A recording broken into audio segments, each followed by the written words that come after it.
안녕하세요. 아름다운 이중창 참으로 감사합니다. 요거 오면들을 좀 없애주시겠어요?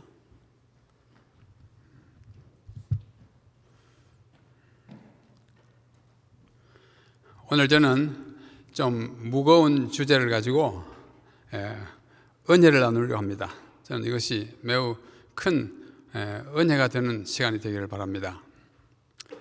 재림교회를 떠나는 이들에게 근래에 우리는 매우 슬프고 안타까운 경험을 하였습니다. 그것은 오랜 세월 동안 우리와 함께 예배하고 한 믿음과 한 소망으로 살아온 몇 친구들이 이 재림교회를 떠나 다른 교회로 가버린 것입니다. 참으로 안타까운 일이었습니다. 그 중에 어떤 이는 20년 이상을 목회자로서 성도들을 섬기던 사람이고, 어떤 이는 오랫동안 평신도로서 많은 환자들과 성도들에게 건강 기별을 전해주던 분입니다. 그 밖에 다른 남자, 여자분들도 꽤 오래 재림교인으로 살아온 사람들인데, 그 귀한 친구들을 잃어버린 공허한 마음과 함께 그들을 아까워하는 마음, 그리고 그들이 재림교회에 대하여 가지고 있는 오해 등을 한 편의 글에 담아 전하고자 오늘 이 시간을 쓰게 되었습니다.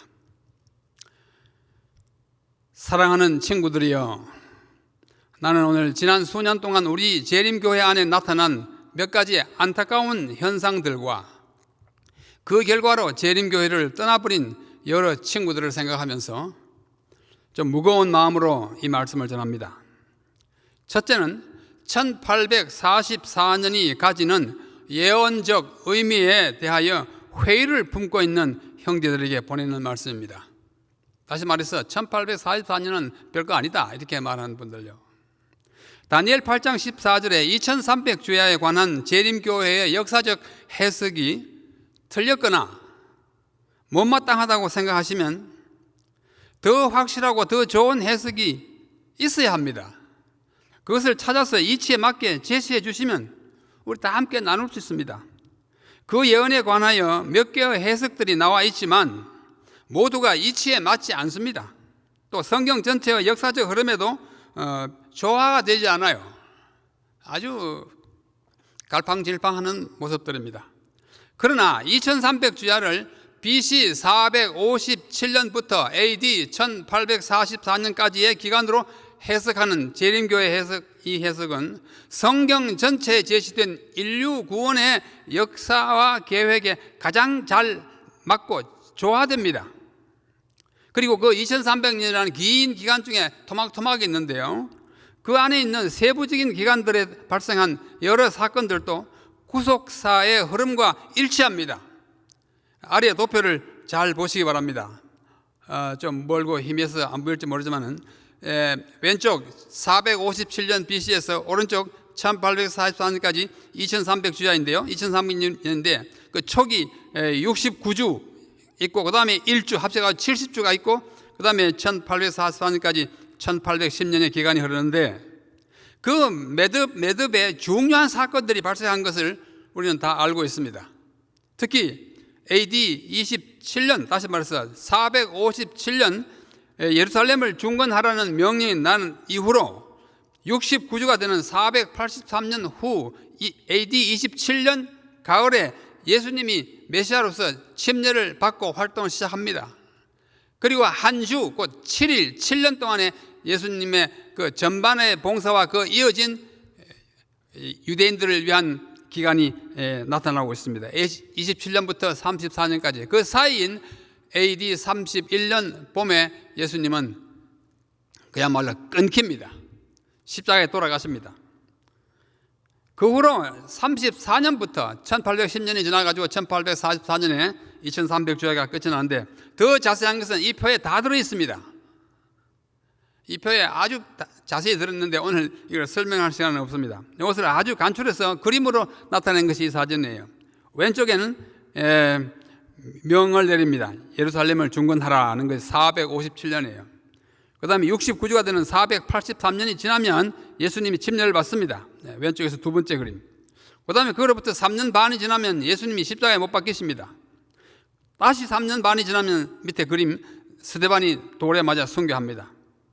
거기까지 490년 동안 유대인들을 위한 기간이 끝나고 그로부터 이방으로 전도가 되지 않습니까? 그래서 총 2300주야가 1844년에 끝납니다. 아주 세부적으로 끝납니다.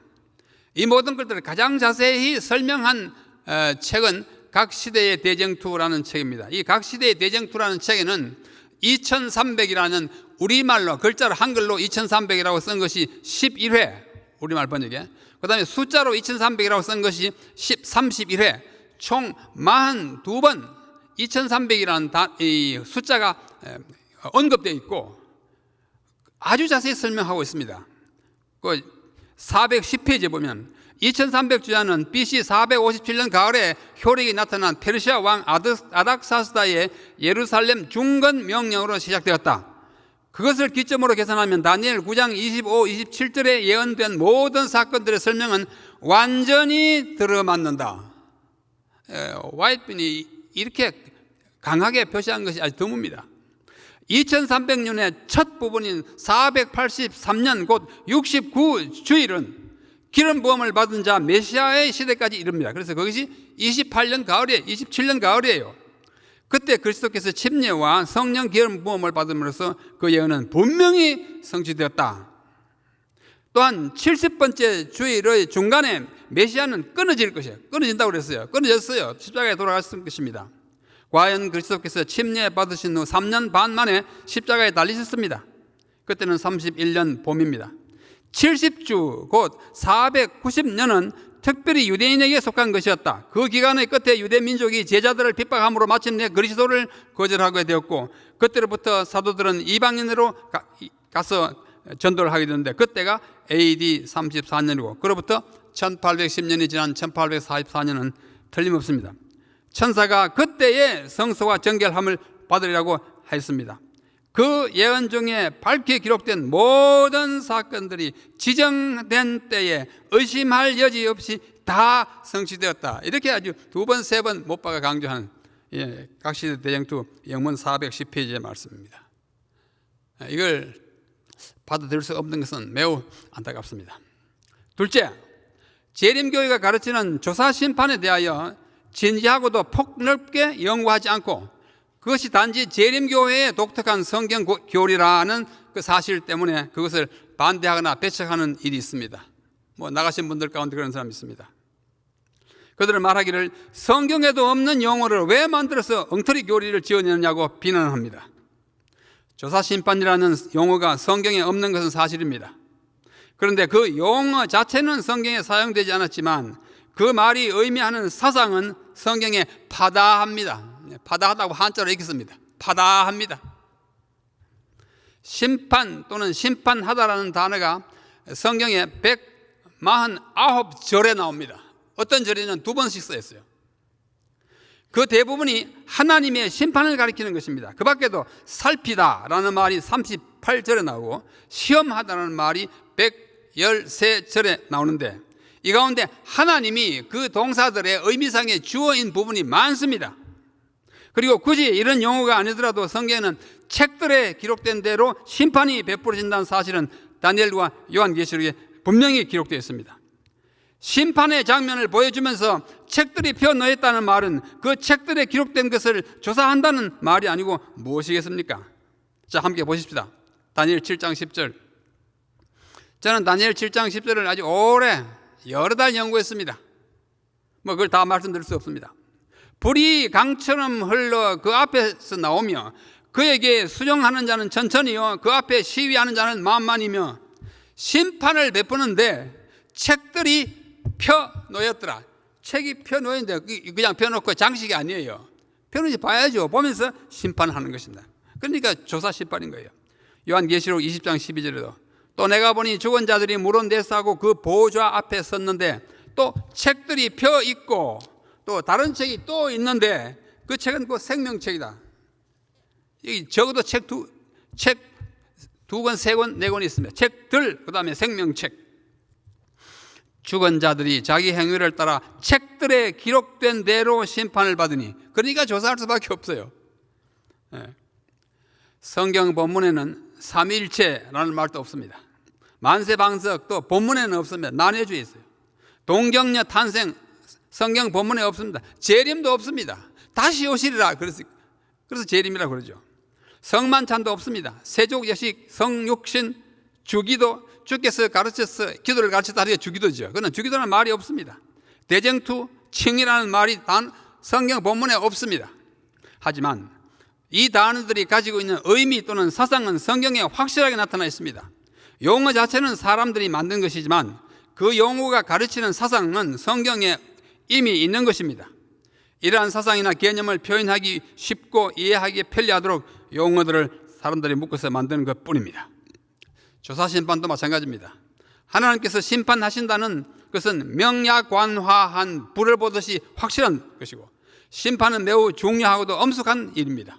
그래서 책들에 기록된 것을 보고 심사 또는 조사를 해야 하는 것은 당연한 일입니다. 사람이 조사를 받는다고 하면 결코 기분 좋게 여겨지지 않죠. 심판이라는 단어도 마찬가지입니다.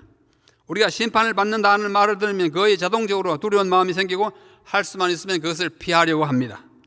그래서 조사심판이라는 말을 들으면 거의 조건반사적으로 그것을 기피하거나 거부하려는 마음이 생기는 것은 인지상정입니다.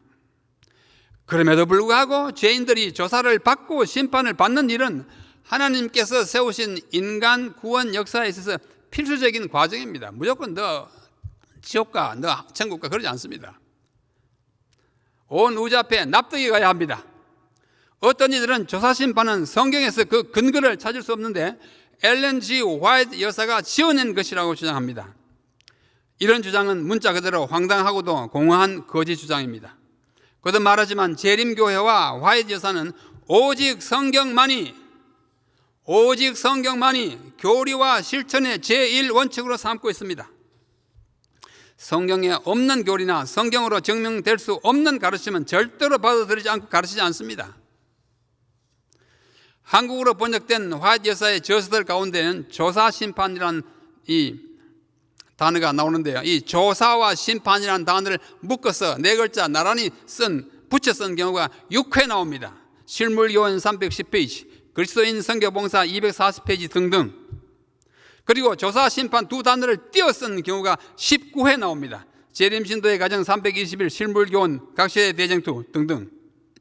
이래서 도합 25회 조사, 심판이라는 단어가 우리말로 번역된 화이트 여사의 글들에 나옵니다.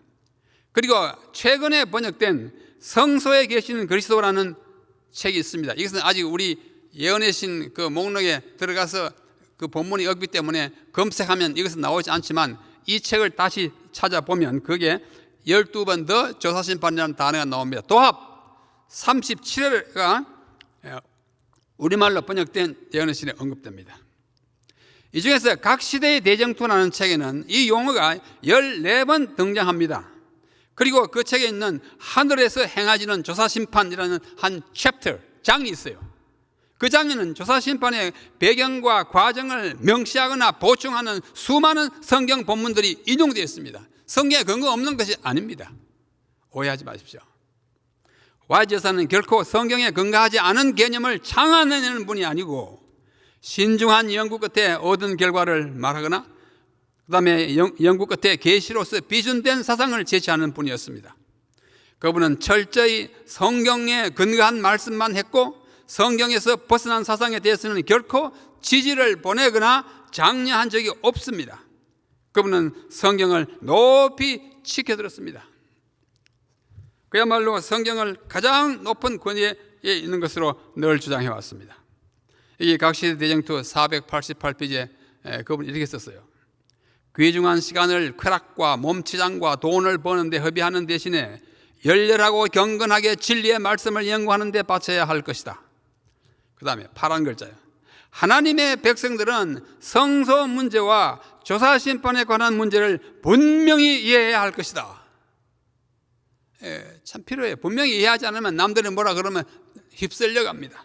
그들은 그들의 크신 대제사장의 위치와 사업에 대하여 그들 스스로 알아야 한다. 자기가 알아야 견고한 믿음을 가졌습니다. 그렇지 못하면 그들은 이 시대에 필요한 신앙을 활용하거나 하나님께서 그들에게 차지하기를 바라시는 그 위치를 채우지 못하게 될 것이다.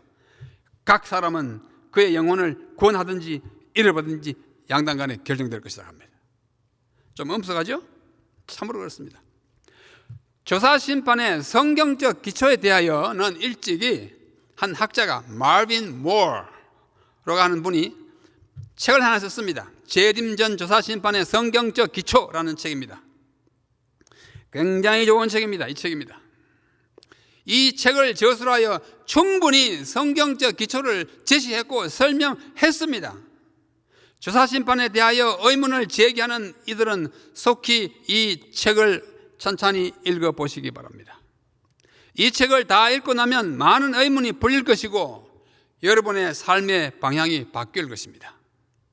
그런데 지금까지 조사심판에 관하여 이의를 제기하는 사람들은 이 책을 읽지 않았고 읽어보라고 강권하고 책을 보냈음에도 불구하고 자신의 의견만 고집스럽게 주장하고 있는 것은 매우 안타까운 일이 아닐 수가 없습니다. 위에 이 책 이외에도 다른 참고할 만한 책들이 더 있지만 한 가지만 더 소개하면 한국인합회 성경연구소 소장 임봉경 박사가 편찬한 또 다른 책 한 권이 있습니다. 이겁니다. 성소, 재림전 심판, 예언의 신에 관한 질문과 답변이라는 책이에요. 이 책에는 지금까지 제기된 여러 가지 문제들에 대하여 전문가들이 내놓은 심도 있는 연구들을 문답 형식으로 제시한 것들이 많이 포함되어 있습니다. 꼭 읽어보시고 궁금한 것들에 대한 해답을 얻기 바랍니다. 사람이 혼자서 연구하면 올바른 결론에 도달하기 어렵습니다. 자기만 보고 이렇게 나가는 사람은 어때요? 자기만 보고 나간 사람은 목적지에, 바른 목적지에 도달할 수 없습니다. 옆에 사람들과 같이 의견을 나누는 겁니다. 다른 연구자들의 의견을 들어야 합니다. 방금 소개한 두 책이 바로 이 책입니다. 재림전 조사심판의 성경적 기초, 그 다음에 성소, 재림전 심판, 예언의 신에 관한 질문과 답변. 벌써 나왔는데 제가 물어보니까 사람들이 많이 안 사간대요. 안 사가니 못 보죠. 로이 게인이라는 교수가 있습니다. 지금 앤드루스 대학의 구약학 교수인데 이 교수가 저술하고 또 임봉경 목사가 번역한 누가 심판을 두려워하는가, 그 책이 이 책입니다. 이 책이죠. Who is afraid of judgment? 누가 심판을 두려워하지 말라 그거예요. 예수님 믿고 살았으면 문제 없다 그거예요. 오히려 그동안에 믿은 것에 대한 확실한 보장을 받고 보상을 받을 것인데 두려워하지 말라. 이 책에는 심판은 하나님의 성품을 드러내는 것이며 따라서 심판은 하나님의 백성에게 기쁜 소식 곧 복음이 된다는 사실을 매우 분명하게 설명하고 있습니다. 이 책이 나온 지도 꽤 오래됐어요. 구뚜막에 소금도 집어넣어야 짜다라는 속담처럼 이런 보배로운 책들이 아무리 많이 나와 있어도 그 소금 집어넣지 않으면 간이 되지 않습니다. 읽지 않으면 아무런 유익이 없는 것입니다. 셋째, 엘렌 G. 화이트 여사는 영감을 받은 선지자가 아니라고 주장하는 사람들이 있습니다. 교회 안에 있을 때는 예언의 신 많이 인용해놓고 무슨 일이 있어가 떠나서는 엉터리 선지자라 그럽니다. 참 난감합니다.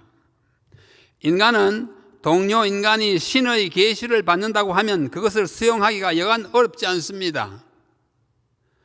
가령 저하고 제 친구가 같이 일하다가 갑자기 계시를 받았다 이러면 그 굉장한 검증 절차를 거치지 않으면 믿기가 어려울 것 같아요.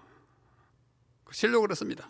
더군다나 그 사람이 인간적으로 보기에 별로 탁월한 면이 없어 보이거나 학식과 경험이 다른 사람보다 적은 사람일 경우에는 더욱 인정하기가 어려울 것입니다. 그러나 성경시대의 선지자들을 보십시오. 한두 사람의 예배를 제외하고는 대다수의 선지자들은 인간적인 안목으로 볼 때 참으로 미천하고 비천한 사람들이었어요. 목자, 어부 이런 사람들이었어요. 그럼에도 불구하고 그들은 하나님의 사자로 사람들 앞에 나가서 받은 바 계시를 기별을 힘껏 전하였습니다. 화이트 여사도 마찬가지입니다. 그분이 전한 기별들은 성경의 가르침과 온전히 조화를 이루고 성경 말씀을 더 잘 이해할 수 있도록 설명해 주는 역할을 하고 있습니다. 그분은 한결같이 성경을 높였고 성경으로 돌아가야 한다고 외쳤습니다. 그분은 역사, 의료, 가정, 건강, 교육, 선교, 출판, 교회, 신앙, 신학 등 인간 생활 전반에 걸쳐서 광범위하게 권면과 교훈을 주셨습니다. 그분이 남긴 서술들을 읽고 나면 그것들이 하나님에게서 온 기별임을 믿을 수 있게 되고 그 근원이 성령의 영감에서 나온 것임을 느끼게 됩니다. 많은 사람들이 그걸 고백합니다. 저도 공감합니다. 그분은 이 시대를 위한 선지자와 기별자로서 약 2000번의 계시를 보았고 10만 쪽 이상의 원고를 기록하였습니다. 아무나 할 수 있습니까? 못합니다. 저도 다른 사람 못지않게 책을 많이 썼지만은 와이프분이 쓴 것에 비하면 모르겠어요. 100분의 1이 될지 10분의 1일지 모르겠어요. 어렵습니다.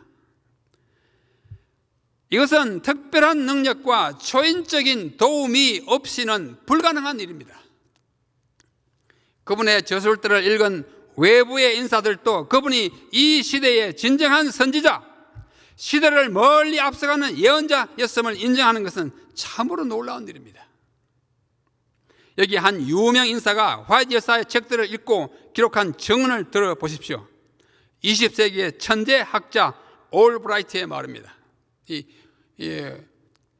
올브라이트는 윌리엄 폭스웰 올브라이트인데 이것은 20세기의 3대 천재 가운데 한 분이라고 말하는 사람도 있습니다. 아인슈타인, 에디슨, 올브라이트 이렇게 꼽는 사람이 있어요. 그 올브라이트입니다. 25개의 명예 박사학위를 받고 이분에게 박사학위를 주는 것은 이분을 영화롭게 하는 것이 아니라 이분에게 박사학위를 주는 대학을 영화롭게 하는 분이에요. 성경과 고대 근동학에 관한 논문을 800편을 발표하여 고고학자들의 총수, Dean of Archaeologists 이런 별명을 가진 분입니다. 이 윌리엄 올브라이트 박사가 엘렌 G 화이트의 생애와 사업과 그 주장들을 친히 면밀하게 검토한 후에 그가 남긴 저서들 중에 하나인 저 유명한 책 석기 시대로부터 그리스도교 시대까지라는 책이 있어요. 석기 시대로부터 그리스도 시대까지 이 책입니다. 이 책의 서론에서 그가 이 책을 쓸 때 최근 250년간의 세계 역사에서 그가 이 올브라이트가 진정한 선지자 또는 예언자, 영어의 prophet라는 말은 우리가 성경에서는 주로 선지자 하지만은 보통 예언자라고도 하지 않습니까? 이 선지자 또는 예언자로 간주한 5명의 사람들 중에 한 분으로 엘렌 G 화이트를 거명하고 있습니다. 이런 세계적인 천재 신학자 또는 성경학자에서 우리 교인이 아닐지라도 화이트이 명실상부한 선지자로 일컬어지는 것은 퍽 이채롭고 흥미로운 일입니다. 이분이 올브라이트 박사입니다. 이렇게 머리가 좀 대머리였지만은 잘생기기도 했습니다. 이분이 미국의 동부에 있는 존스 홉킨스라는 대학의 교수였어요. 거기서 이 유명한 교수가 가르치기 때문에 우리 교회 학자들 중에서도 이분의 아래에 가서 문화생으로 공부한 사람이 여럿 있습니다. 그 중에 저는 한 서너 분을 압니다. 그 중에 한 분이 누구냐면은 이 오른쪽 끝에 썼죠. 미첼 존스. 존스가 아니고 존스입니다. JOHNS예요. 미첼 존스가 이분 밑에서 공부하고 박사학위를 받고 한때 우리 대학들에서 가르쳤습니다. 그 미첼 존스의 아들이 와런 존스예요. 와런 존스는 저의 친구입니다. 저와 같이 공부를 했어요. 한 번에 이 친구가 말하기를 Brother Nam, 우리 아버지가 말이야 이 존스 홉킨스 대학에서 올브라이트 박사 밑에서 공부를 했는데 어느 해 연말이 됐어. 요즘처럼 이제 크리스마스가 다가오는데 이제 우리 선생님에게 무슨 선물을 할까 생각하다 옳지, 이분이 우리 교인이 아니니까 엘렌 화이트 말하자면 예언의 신을 좀 선물해야 되겠다 해가지고 선물을 꾸렸어요. 대쟁투 총서 5권 아시죠? 그 다음에 교회 정언 9권 아시죠? 14권 더하기 정로의 계단, 실물교훈, 뭐 산상손 다 합쳐가지고 약 20권을 박스에 딱 이렇게 선물을 딱 짜가지고 교수님 아시는 대로 저는 제7안식일 예수 재림교인입니다. 근데 우리 교회는 매우 참 귀중하게 여기는 선지자 한 분이 계신데 그분이 쓴 책은 대단히 영감적인데 이번 연말 휴가 때 이거 한번 훑어봐 주십시오 하고 선물을 딱 보냈대요. 그러고 나서 몇 년 후에 책을 쓰면서 엘렌 화이트에서 이렇게 기록한 것입니다. 아주 참 귀한 인연입니다. 이 책이에요. 똑같죠? 네. 이 책의 19쪽, 오른쪽 보면 19쪽 저기 좀 너무 멀고 좀 글자가 작으니까 이걸 확대하면 이렇습니다. 자, 빨간 네모로 해놓은 prophet, 선지자, 그 다음에 빨간 줄 last 250 years, 지난 250년 동안에 이 땅에 선지자급 유명한 앞을 내다보는 사람, 그 이상이 너무 높아서 인간들을 인도하는 사람 5명을 내가 꼽는데 그 중에 한 사람은 하인리히 하이네, 독일의 유명한 유태계 유명한 시인이에요. 아주 앞을 내다보는 이야기를 많이 했습니다. 그 다음 두 번째는 레옹 블로아, 영어로는 블로이지만 이게 블라는 사람이니까 블로아 이렇게 읽어야 맞습니다. 세 번째는 줄 베른, 네 번째는 에마누엘 스웨덴 보리, 이것도 보르그가 아니고 보리라고 읽어야 스웨덴 말입니다. 그 다음에 다섯 번째는 누구예요? 네모, 엘렌 화이트. 자, 이 네 분은 이렇게 생겼어요. 왼쪽 상단 왼쪽 하인리히 하이네, 유대계 독일인으로서 시인으로 아주 유명한 사람이에요. 그 다음에 오른쪽에 레옹 블로아, 프랑스 사람으로서 소설가, 수필가. 그 다음에 아래 왼쪽에는 줄 베른, 이 사람도 역시 시인이요 극작가요, 프랑스를 대표하는 지성이었습니다. 그 다음에 오른쪽에는 스웨덴의 에마누엘 스웨덴 보리, 이분은 신학자요, 철학자요, 신비주의자였는데 많은 앞일을 내다보는 예언자였습니다. 그리고 다섯 번째는 엘렌 화이트. 여러분이 친숙한 사진 아닙니까? 아주 친숙한 사진이에요. 이분은 주님의 기별자였고 영감받은 저술가였고 여선지자였고 제7안식일 예수 재림교회의 공동 발기자 뭐 이런 잘 할 수 있습니다. 엘렌 화이트입니다. 그분이 인정한 거예요. 그 다음에 하도 엘렌 화이트를 이제 헐뜯는 사람이 많기 때문에 성경과 역사에 나타나는 예언의 은사, 우리 다 이 예언 앞에서 나온 책입니다. 그 다음에 엘렌 G. 화이트의 비평가들에 대한 그 문답 이야기들 우리말 다 나와 있어. 제가 오늘 다 가져오지 않았지만 여러분 의심이 들거든 보시고 의심하는 사람이 있으면 이 책들을 권해 보십시오. 여러분 염려 없습니다. 여기에 매우 잘 요약된 한 문장이 있어서 제가 따오고 그걸 밑에 번역합니다. 엘렌 G. 화이트는 미국인 저술가들 중에서 그 저서들이 가장 널리 번역된 저술가이다. 그녀의 저술들은 약 150개 언어로 번역되었다. 그녀는 학교 교육을 9살까지, 우리 나이로는 10살까지밖에 받지 못했지만 광범위한 실제적인 주제들에 관하여 10만 페이지 이상의 기록을 남겼다. 그녀는 성령의 인도를 받아서 예수님을 높였고 성경을 그녀의 믿음의 기초로 삼았다. 정말 저희가 보기 당당하리만큼 정말로 확실한 선지자입니다. 자, 시간이 제약 때문에 넷째, 어떤 이들은 재림교회에서 신실하게 신앙생활을 하다가 성령은 실제로 존재하는 하나님이 아니다라는 이설에 동조하여 교회에 안 나옵니다. 우리 교회 다른 이론들은 다 받아들였는데 교회에 안 나와요. 왜 안 나오냐? 그런 사람들 만나봤어요. 왜 안 나오냐? 교회 오면 처음 부르는 찬미가 뭐예요? 성부와 성자 성령. 그 노래 우리는 못한다 이거야. 또 성령이여 뭐 노래 있잖아요. 성령이여. 성령이라는 노래는 전부 자들 안 부르고 못 부른다고 그래요. 성령이 존재하지 않는데 뭐. 성령은 성자, 곧 인자처럼 육신으로 인간에게 나타나지 않은 영이시기 때문에 육에 속한 우리가 그분을 육안으로 뵙지는 못합니다. 그러나 성경에서 그분은 확실하게 위격을 가지신 개체요, person이에요. 그분은 확실하게 위격을 가졌습니다. 이 개체로서 언급되고 나타나시고 활동하십니다. 성령은 개체를 가진 하나님이 아니라 하나님에게서 나오는 능력, 또는 가마적이라고 주장하는 사람들이 지금뿐만 아니고 기독교 역사 2000년 역사에 이따금씩 나타났다가는 그때마다 이단의 낙착을 판정을 받고 사라졌습니다.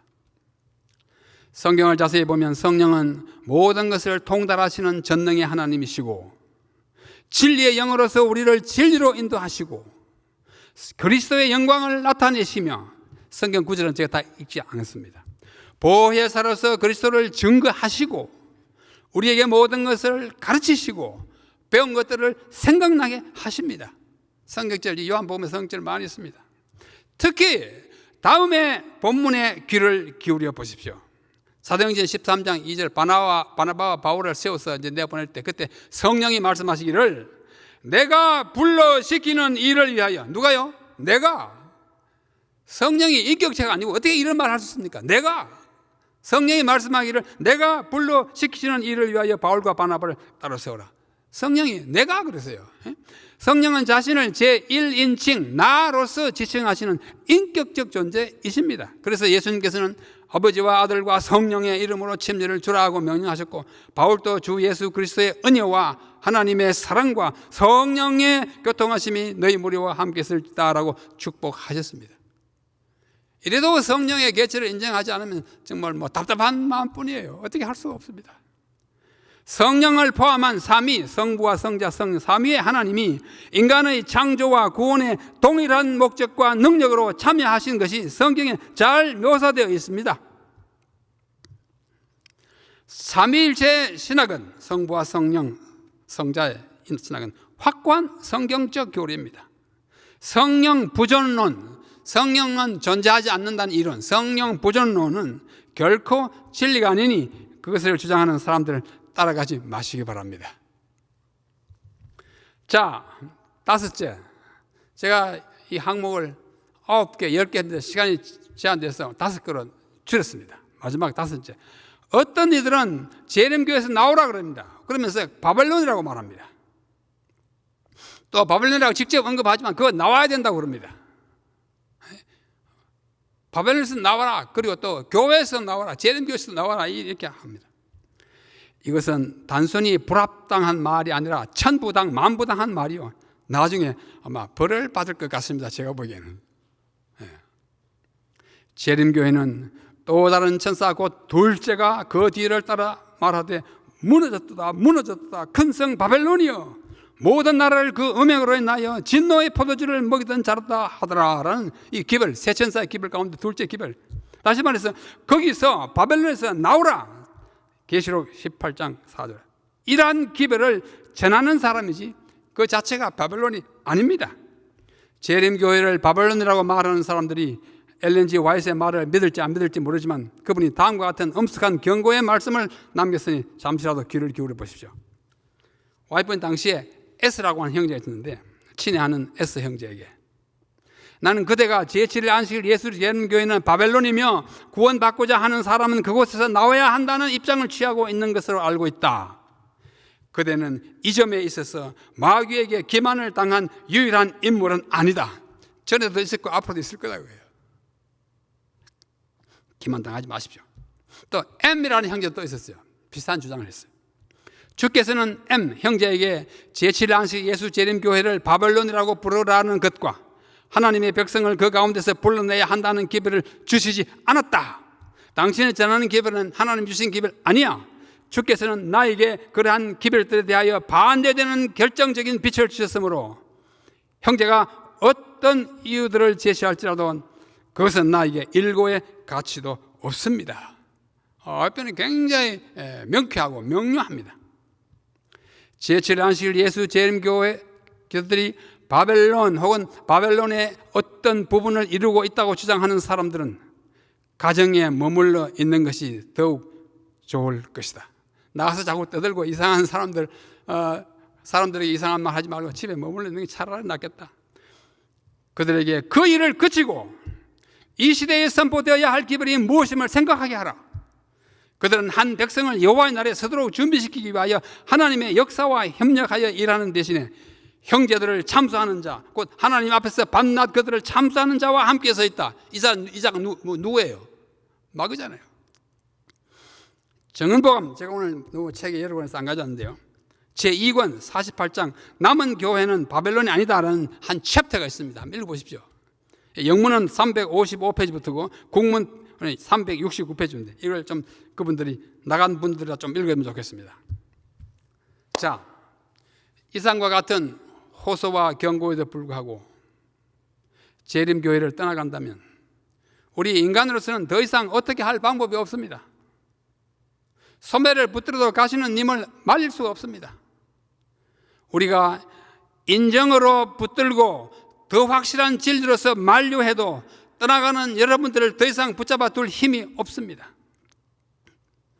남아있는 우리는 여러분이 남기고 간 교회의 빈자리를 볼 때마다 아쉽고 안타까운 심정으로 여러분들을 위해 기도할 것입니다. 그래서 얼마의 시간이 지난 후에 여러분이 재림교회를 떠난 것이 후회되거나 하나님 앞에 죄스러워지거든 지체 없이 돌아오십시오. 그러면 우리는 여러분을 쌍수로 환영할 것입니다.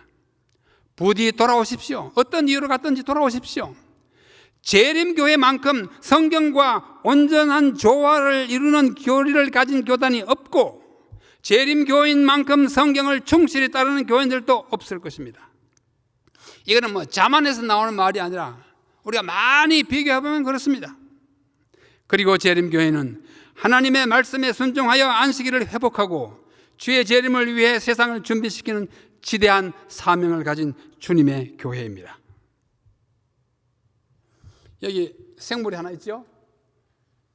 네. 이게 무엇입니까? 도마뱀. 제가 필리핀에 유학 갔더니 방 안으로 도마뱀이 2마리가 서로 왔다 갔다 하더라고요. 우리 아이들 어릴 때 즐겁을 해가지고 아빠 저. 근데 거기 사는 사람은 아주 익숙해서 그냥 같이 살아요. 사람에 해를 끼치지 않는 가축은 아니지만도 같이 살아요. 자, 이런 도마뱀. 하나님의 교회는 마치 도마뱀과도 같습니다.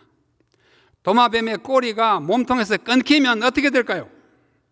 우선 고통이 따를 것입니다. 꼬리가 끊긴 자리에는 피가 나고 잘려나간 꼬리는 한동안 펄떡펄떡 움직일 것입니다. 그러나 잠시 후에 그 꼬리는 어떻게 되겠습니까? 동작을 멈추고 스르르 생명이 끊기고 말 것입니다. 하지만 몸통은 곧 피가 나는 것을 멈추고 상처는 아물며 몇 달이 지나면 꼬리가 잘려나간 그 자리에 새 꼬리가 나기 시작합니다. 제가 물어보니까 한 6개월이면 완전히 회복된다고 합니다. 머지않아 도마뱀은 잃어버렸던 꼬리를 완전히 회복합니다. 자, 여기 여러 종류의 도마뱀이 있습니다. 꼬리가 참 길쭉길쭉합니다. 종류가 여러 가지예요. 그런데 이 꼬리가 특징인데요, 도마뱀은 자기 꼬리를 자기 생명을 위해서 희생하는 경우가 많습니다. 이렇게 꼬리 잘렸어요. 어떤 다른 짐승에게 꼬리를 잡히면 그 꼬리를 스스로 끊어버리고 도망간대요. 왜? 꼬리 없애고 살아나는 게 낫지 다 잡혀가 죽는 것보다 나는 걸 얘가 알아요. 그것을 self amputation, 자기 절단이라고 표현합니다. 여기 꼬리 잘 나갔죠, 위에? 그러나 하얀 박스 안에는 작은 도마뱀 마지막 꼬리를 보십시오. 새로 난 꼬리 색깔이 좀 까맣습니다. 꼬리 납니다.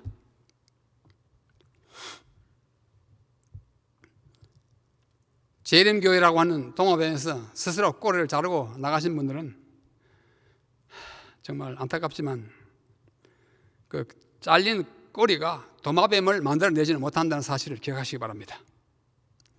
마지막으로 이미 재림교회를 떠나버린 친구들에게 부탁합니다. 여러분이 지금은 어느 다른 교회에 나가고 있겠죠. 거기서나마 열심히 신앙생활을 하십시오. 그러나 여러분이 전에 다니던 교회, 즉 여러분의 모교회인 재림교회를 근거 없이 비방하거나 사실이 아닌 것을 가지고 변론하지 말아주십시오. 예를 들면 재림교회는 율법주의를 교리로 믿는다고 하거나 재림교인들은 안식일을 지킴으로써 구원을 얻으려고 한다는 거짓 증거를 하지 마십시오. 우리는 절대로 그렇게 믿지 않고 가르치지도 않습니다. 우리가 안식일을 지키는 것은 구원 받았기 때문이지 구원 얻기 위한 방법으로 지키는 것이 아닙니다. 구원은 믿음으로 그리스도의 은혜로 얻는 것이지 우리의 행함으로 얻는 것이 아니기 때문입니다. 이제는 다른 우물에서 물을 마시는 여러분, 부디 전에 마시던 우물에 침을 뱉지는 말아 주십시오. 부디 전에 마시던 우물에 침을 뱉지는 마십시오. 우리는 아직도 그 물을 마시고 있음을 기억해 주시기 바랍니다. 그 우물은 여러분이 수십 년 동안 마시면서 생명을 이어온 그 샘물입니다. 그 깨끗한 우물에 오물을 던졌거나 침을 뱉지 말기 바랍니다. 제가 어릴 때 우리 가족과 함께 물을 퍼먹던 우물과 매우 닮은 우물이 있습니다. 이끼가 떴고 하지만 이거는 가장 건강한 샘물이에요. 이걸 여러 배 그냥 들이키고 오염되지 않은 물입니다. 이사야 12장에는 그러므로 너희가 기쁨으로 구원의 우물들에서 물을 기르르다. 우리들은 재림교회라고 하는 우물에 입을 대고 살아가는 백성들입니다. 사랑하는 재림교회 성도 여러분, 우리 대학교회와 또 이 영상을 통해서 보시는 여러 지역의 우리 성도들 여러분들이죠. 여러분은 재림교회라는 도마뱀의 몸통에 붙어있는 것을 싫어하지 마십시오. 여러분을 몸통에서 잘라내지 마십시오. 만약 그렇게 한다면 잘린 꼬리는 금세 죽어맙니다. 그러나 그 잘린 곳에서는 다른 꼬리가 나와서 그 자리를 메웁니다. 부디 여러분은 끝까지 이 교회에 남아서 이 마지막 교회, 남은 교회의 사명을 완수하시다가 곧 오실 주님을 기쁨으로 맞이하게 되시기를 간절히 바라면서 오늘 말씀을 드리겠습니다. 감사합니다.